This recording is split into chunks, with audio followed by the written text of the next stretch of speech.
Hello students, welcome back on Fundamental of Physics by Abhijit Pratap. In last lecture of electrostatic for class 12th, we have discussed the charging methods. We have seen in the last lectures that there are three methods of charging, that is charging by friction, charging by conduction and charging by induction. So today we will discuss the third method, that is charging by induction method. Charging by induction method. Hello, my name is Abhijit Pratap and we will discuss today charging by induction method. Charging by induction method.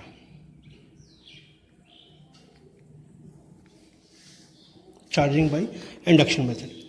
देखिएगा, इसके पहले हमने इसके previous lecture में हमने charging by friction और charging by conduction method को discuss किया था.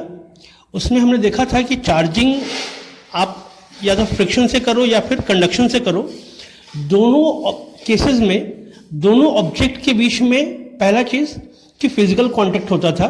बिना फिजिकल कांटेक्ट के आप इन दोनों मेथड से चार्जिंग नहीं कर सकते हैं. दूसरी चीज़ कि दोनों ही ऑब्जेक्ट साइमल्टेनियसली चार्ज होते थे. आपको एक पॉजिटिव चार्ज होता था, दूसरा उसके नेगेटिव चार्ज होता था. लेकिन जब हम लोग थर्ड मेथड की बात करेंगे, ये चार्जिंग बाय इंडक्शन मेथड, इसमें दो ऑब्जेक्ट के बीच में फिजिकल कांटेक्ट नहीं होगा, पहली चीज. दूसरी चीज कि यहाँ पे सिर्फ एक ही ऑब्जेक्ट चार्ज होगा, और कैसे चार्ज होगा उसके बारे में हम लोग अभी डिस्कस करेंगे. तो पहला है आपका कि चार्जिंग बाय इंडक्शन मेथड में there is no physical contact, there is no physical contact between two bodies. पहला पॉइंट इसका कि जिससे चार्ज करना है और जिसको चार्ज करना है उनके बीच में कोई भी फिजिकल कांटेक्ट आपका नहीं होगा. इसके लिए क्या करना है आपको, एक हम लोग एग्जांपल लेते हैं. एक आपका स्फेरिकल बॉल है, ये इनिशियली अनचार्ज्ड है.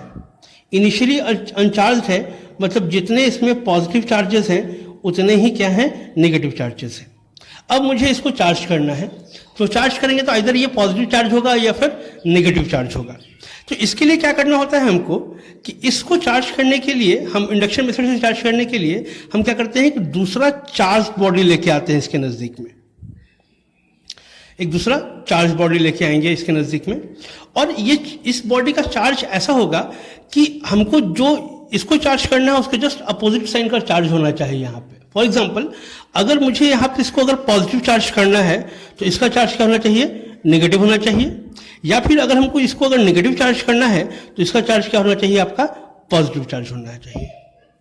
तो किस तरह से होगा, तो हम बात करते हैं कि आपको पता है कि दो तरह के चार्जेस होते हैं, like charges and unlike charges. कि दो लाइक चार्जेस के बीच में क्या होगा, अट्रैक्शन, और दो अनलाइक चार्जेस के बीच में अट्रैक्शन है, और दो लाइक चार्जेस के बीच में रिपल्शन होगा आपका. तो उसी फेनोमेनन पे ये वर्क करता है. आपको हमको मान लेते हैं कि हमको ये क्या करना है, पॉजिटिव चार्ज करना है. इस स्फेरिकल बॉल को पॉजिटिव चार्ज करना है. पॉजिटिव चार्ज करने के लिए क्या होना चाहिए, यहाँ पे जो चार्ज है वो क्या होना चाहिए, आपका नेगेटिव होना चाहिए, इसके जस्ट अपोजिट में. तो क्या फिनोमेनन होता है कि जब जैसे ही अनचार्ज्ड बॉल को हम लेके आएंगे, जैसे ही आपका ये नेगेटिव चार्ज आया, तो इस बॉल पे ये जो पॉजिटिव और नेगेटिव चार्जेस थे, तो जितना भी पॉजिटिव चार्ज होगा वो क्या होगा, नेगेटिव की तरफ अट्रैक्ट होगा, और जितना भी नेगेटिव चार्जेस होगा वो क्या होगा, ये इसको रिपेल करेगा, जिसकी वजह से जितने भी पॉजिटिव चार्जेस हैं वो इसके इस बाउंड्री पे इकट्ठे हो जाएंगे, और जितने भी नेगेटिव चार्जेस हैं वो इसके दूसरे एंड पे जाके इकट्ठे हो जाएंगे वहाँ पे. अब चूंकि ये इसके बाहर नहीं आ सकता है, क्योंकि हमने इसके पहले पढ़ा था कि चार्ज को ट्रैवल करने के लिए मीडियम की ज़रूरत होती है, और यहाँ पे कोई मीडियम नहीं है, इस वजह से ये चार्ज ट्रैवल नहीं करेगा.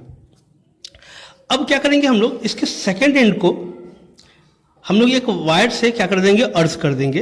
यानी कि अर्ज करने के पीछे मोटिव क्या है कि हम इस नेगेटिव चार्जेस के लिए एक मीडियम प्रोवाइड करा रहे हैं. चूंकि ये नेगेटिव इसको रिपेल करेगा, इसलिए क्या हो जाएगा, आपको ये नेगेटिव चार्जेस जो है इससे इस वायर के थ्रू क्या होगा, आपको अर्थ में चला जाएगा और सिर्फ क्या बचेगा आपके पास, पॉजिटिव चार्ज बचेगा। इस केस में क्या होता है कि लास्ट में जब ये नेगेटिव चार्ज जब चला जाएगा तो क्या हो जाएगा, सिर्फ और सिर्फ आपके पास पॉजिटिव चार्ज बचेगा। सारा का सारा नेगेटिव चार्ज चला गया अर्थ में थ्रू अर्थिंग। उसके बाद क्या कीजिएगा कि हम इसको हटा लेते हैं, जिसकी वजह से क्या होगा कि अब इसके ऊपर कोई, इस चार्जेस के ऊपर, पॉजिटिव चार्जेस के ऊपर कोई भी फोर्स नहीं लग रहा है। इसकी वजह से क्या होगा, ये यूनिफॉर्मली डिस्ट्रीब्यूटेड हो जाएगा और ये जो है आपका जो पहले अनचार्ज था अभी क्या हो जाएगा, पॉजिटिवली चार्ज हो जाएगा। और ये जो चार्ज हुआ इसको कौन सा चार्ज बोलते हैं हम लोग, इंड्यूस्ड चार्ज बोलते हैं। तो यहां पे दो तरह की चार्जेस होंगे, एक है आपका ये जो चार्ज हुआ ये इंड्यूस्ड चार्ज हो गया, और ये जो चार्ज है वो क्या होगा, उसको हम लोग बोलेंगे इंड्यूसिंग चार्ज। यानी कि इस चार्ज को, ये जो चार्ज है इसको हम लोग बोलेंगे इंड्यूसिंग चार्ज, और इसका जो चार्ज है इसको बोलेंगे हम लोग इंड्यूस्ड चार्ज, इंड्यूस्ड चार्ज। और एक चीज ध्यान रखें कि Q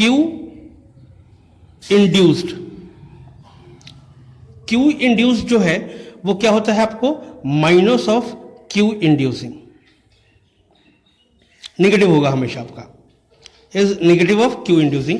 अगर इंड्यूसिंग चार्ज नेगेटिव है तो इंड्यूस्ड चार्ज पॉजिटिव होगा, इंड्यूसिंग चार्ज अगर पॉजिटिव है तो इंड्यूस्ड चार्ज क्या होगा, नेगेटिव होगा आपका। दूसरा चीज कि Q इंड्यूस्ड जो है वो ऑलवेज लेस देन होगा क्या, Q इंड्यूसिंग, हमेशा आपका, कि इंड्यूस चार्ज जो है वो हमेशा कम रहता है आपका क्या, Q इंड्यूसिंग से। रिलेशन है इसके लिए, relation between induced and inducing charge.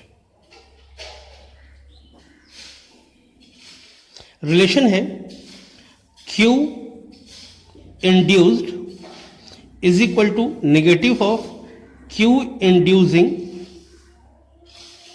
Into 1 minus 1 by K, where K is dielectric constant of medium.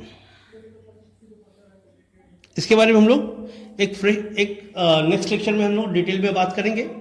अभी सिर्फ इतना जान लीजिए कि K है क्या, डाइइलेक्ट्रिक कांस्टेंट, चूंकि और K का जो वैल्यू है वो क्या होता है, ऑलवेज ग्रेटर देन 1 होता है। चूंकि ये वैल्यू ऑलवेज ग्रेटर देन 1 है, यानी कि ये जो वैल्यू है 1 माइनस 1 बाई K क्या हो जाएगा, आपको लेस देन 1 हो जाएगा, जिसकी वजह से क्या होगा, K इंड्यूस्ड जो होगा वो छोटा हो जाएगा, किससे, आपका K इंड्यूसिंग से। तो ये था आपका charging by inducing method. Question है आपके लिए, राइट द मेथड, होमवर्क है, right the method of charging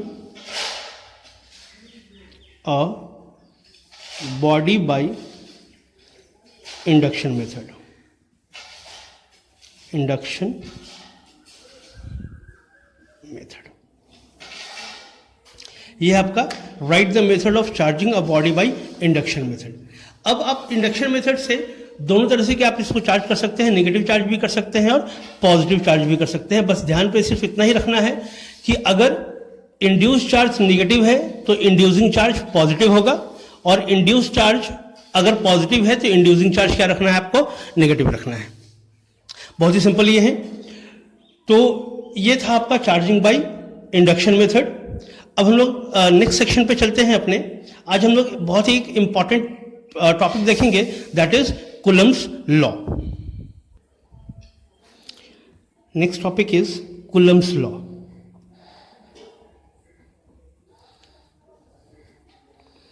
Coulomb's law,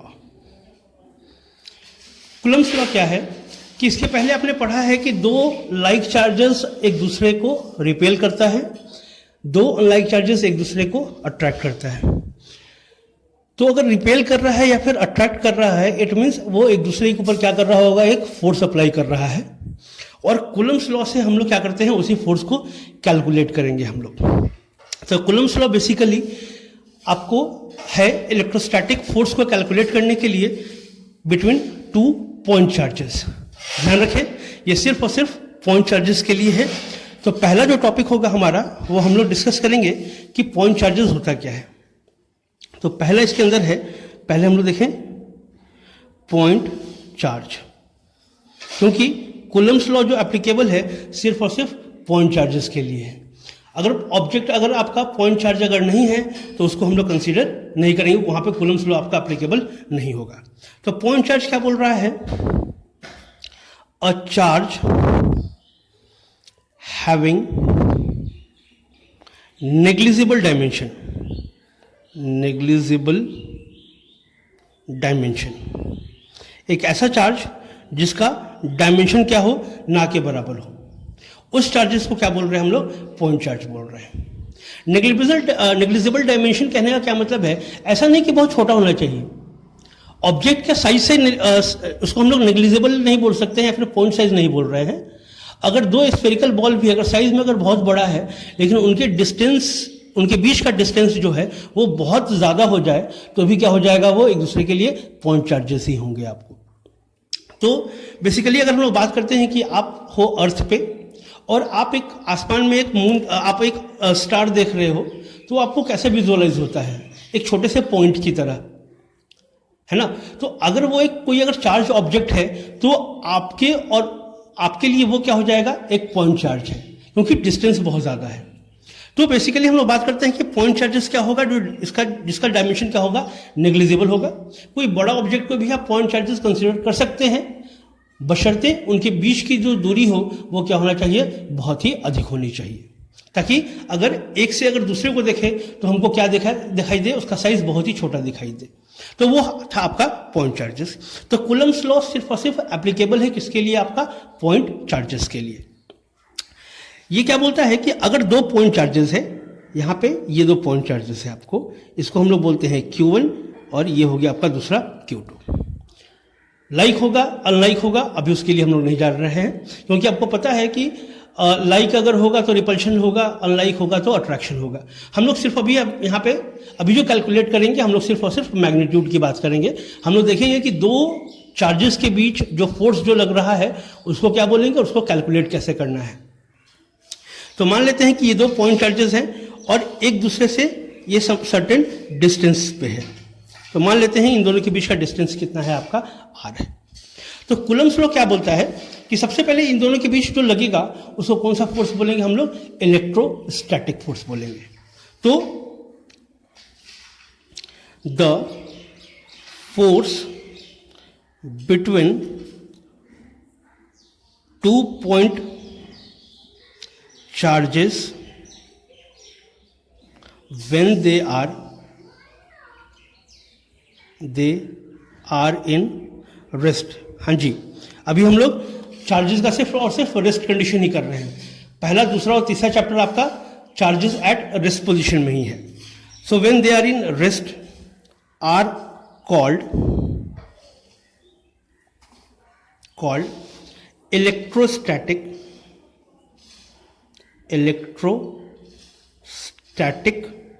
force. इसको डिनोट करेंगे हम लोग Fa से। तो थर्ड, अब इसका स्टेटमेंट शुरू होता है आपका। इट स्टेट्स दैट, यानी कि कूलम्स लॉ की बात कर रहे हैं अभी हम लोग। Coulomb's law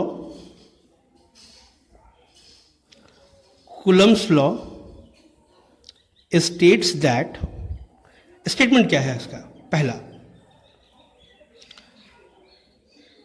forces between the charge is पहला directly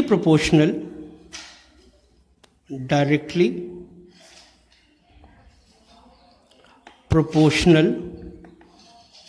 to the product of charges, that is अगर हम लोग इलेक्ट्रोस्टैटिक मतलब Fe की बात करें तो डायरेक्टली प्रोपोर्शनल होगा किसके, सॉरी Q1 इंटू Q2 के। दो चार्जेस हैं Q1 और Q2, तो इन दोनों के प्रोडक्ट के डायरेक्टली प्रोपोर्शनल होगा, पहला। सेकंड क्या बोल रहा है कि इनवर्सली प्रोपोर्शनल होता है, सेकंड इज inversely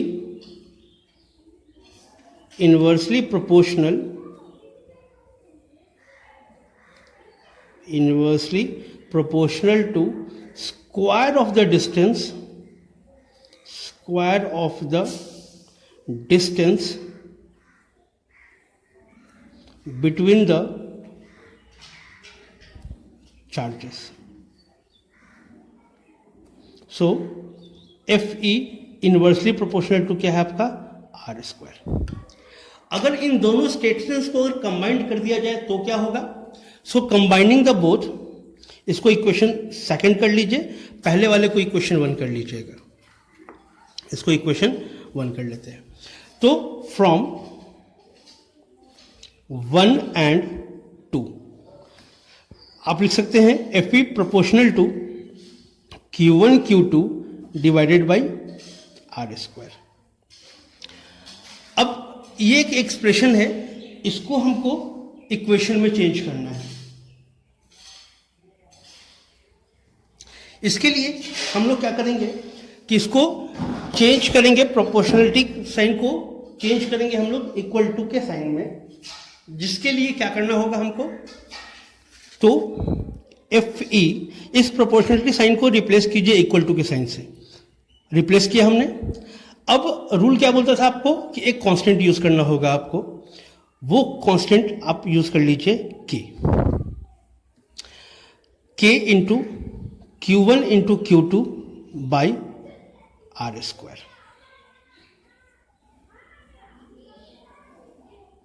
इस फॉर्मूला से आप मैग्नीट्यूड निकाल सकते हैं किसका, इलेक्ट्रोस्टैटिक फोर्स का। अभी हम लोग बात करते हैं के Q1 Q2 by r square.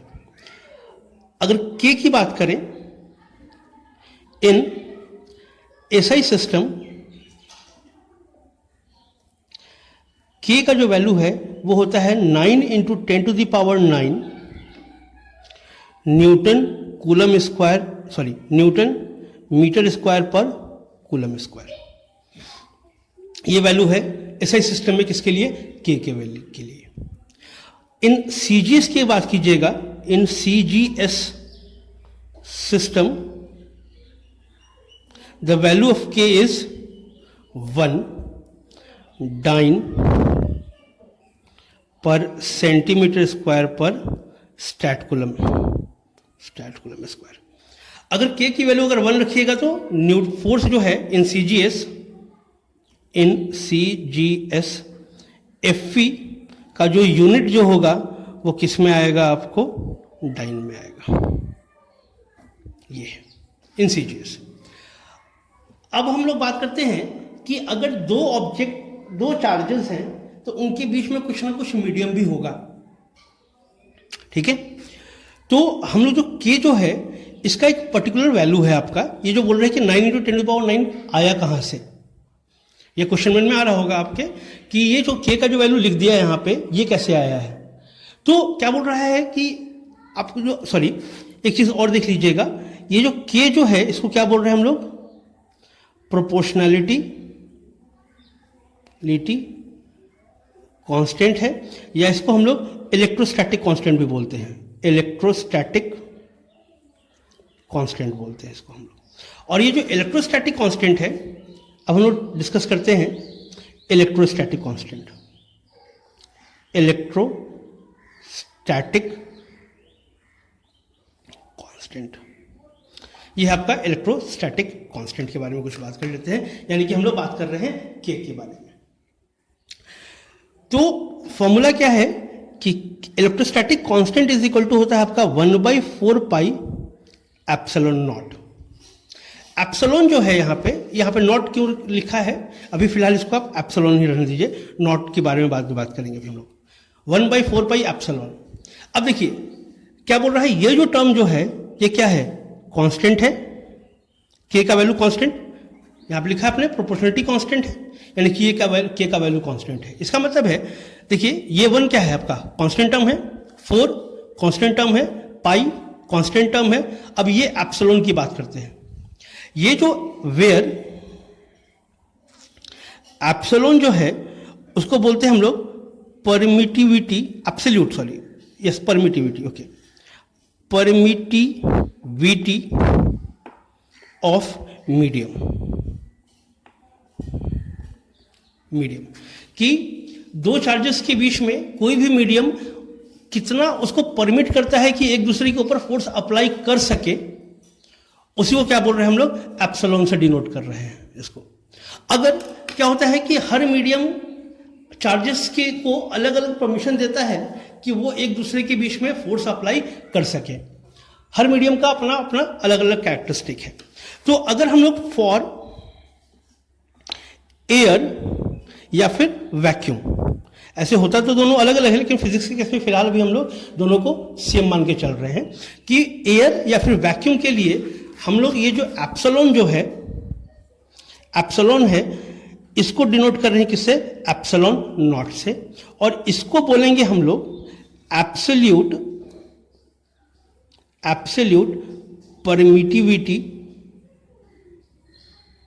Permittivity of free space या फिर एयर। और ये जो है वो एक्सपेरिमेंटली फाउंड वैल्यू है। इसका जो वैल्यू जो होता है that is epsilon nought is equal to 8.854 into 10⁻⁻12 coulomb square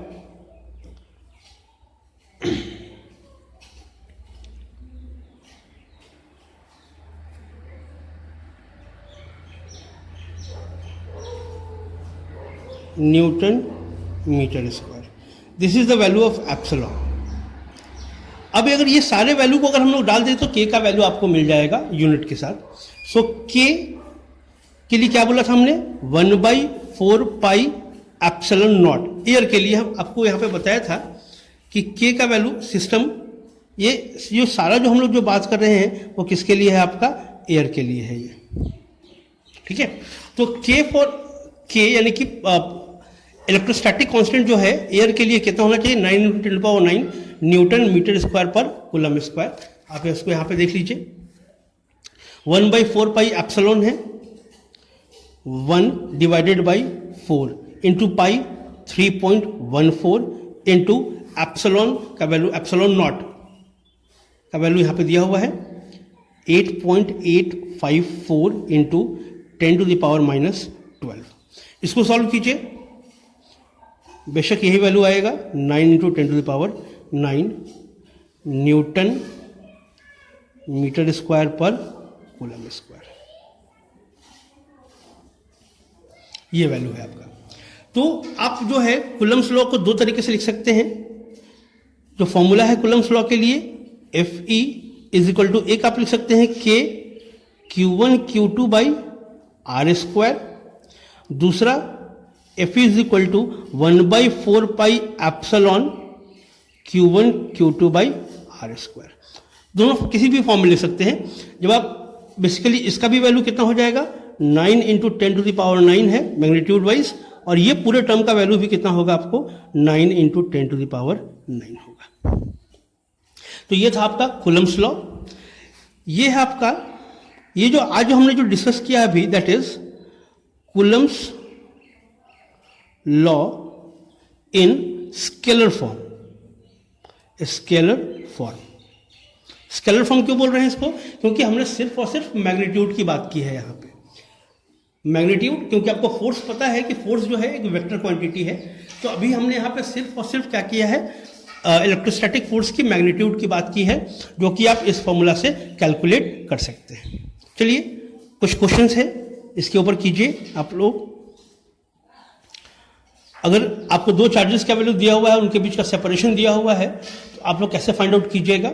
so Q1 is equal to 2 microcoulomb, Q2 is equal to 3 microcoulomb, and distance between them is 3 centimetre. Find F का value.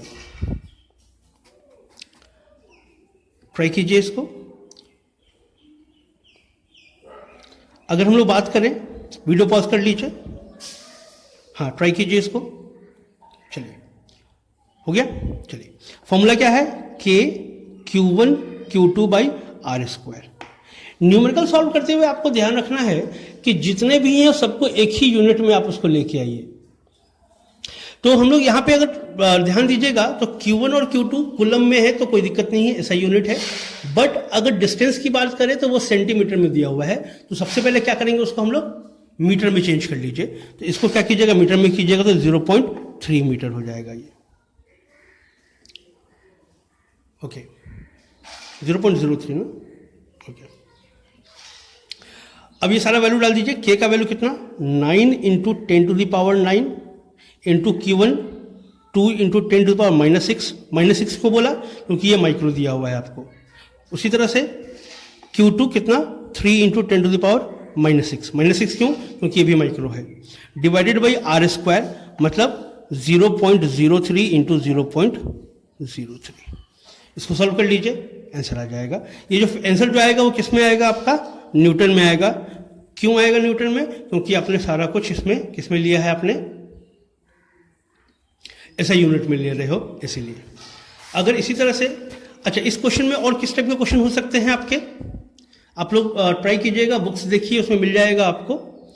इसमें आपको force दिया जा सकता है, charges निकालना हो सकता है आपको, उनके बीच का डिस्टेंस निकालना हो सकता है आपको। तो ये डिफरेंट टाइप से है, फॉर्मूला यही लगेगा, बस कोई एक डाटा है, इसमें से एक डाटा मिस रहेगा और वो आपको फाइंड आउट करना है। इसके लिए आपको ये है, ये K का वैल्यू आपको याद रखना पड़ेगा कि 9 इंटू 10⁻9 होता है ये।